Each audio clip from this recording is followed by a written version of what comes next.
In a grand mansion surrounded by blooming gardens and tall iron gates lived Mr. Raymond Hartley, a widowed millionaire known for his wealth, but even more for his sadness. His wife, Emma, had passed away during childbirth, leaving behind twin baby girls, Lila and Luna. But fate had dealt him a cruel hand. Both daughters were born paralyzed from the waist down. From the day the doctors gave him the news, Raymond's world turned gray.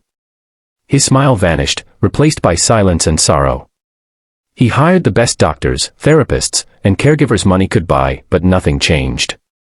The twins could not walk, and each passing day deepened his pain. Though Raymond had everything, mansions, cars, power, he often sat alone in his study, staring at the framed photo of his late wife. "I couldn't save you, and now I can't save them," he would whisper, his voice trembling.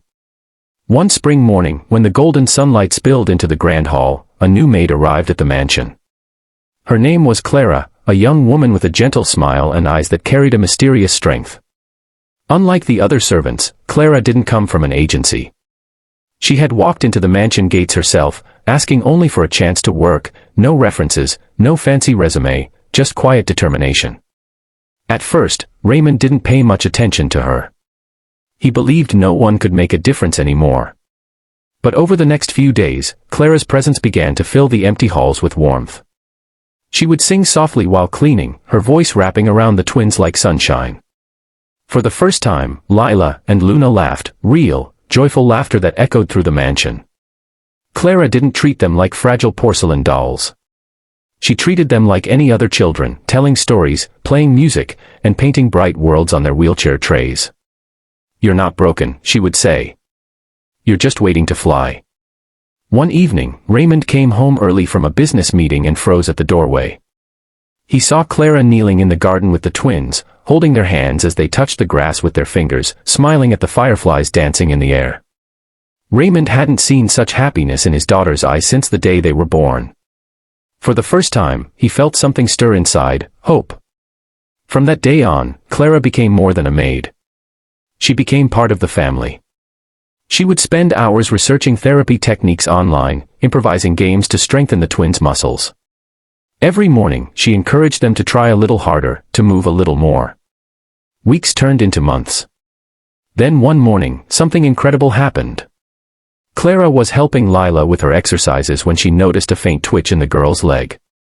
At first, she thought it was an illusion. But then Luna's toes moved, too. Tears filled Clara's eyes. "Mr. Hartley. Come quick," she shouted. Raymond rushed in, his heart pounding. When he saw his daughters moving their legs, just slightly, but unmistakably, he dropped to his knees and cried. The doctors couldn't believe it. "It's a miracle," they said.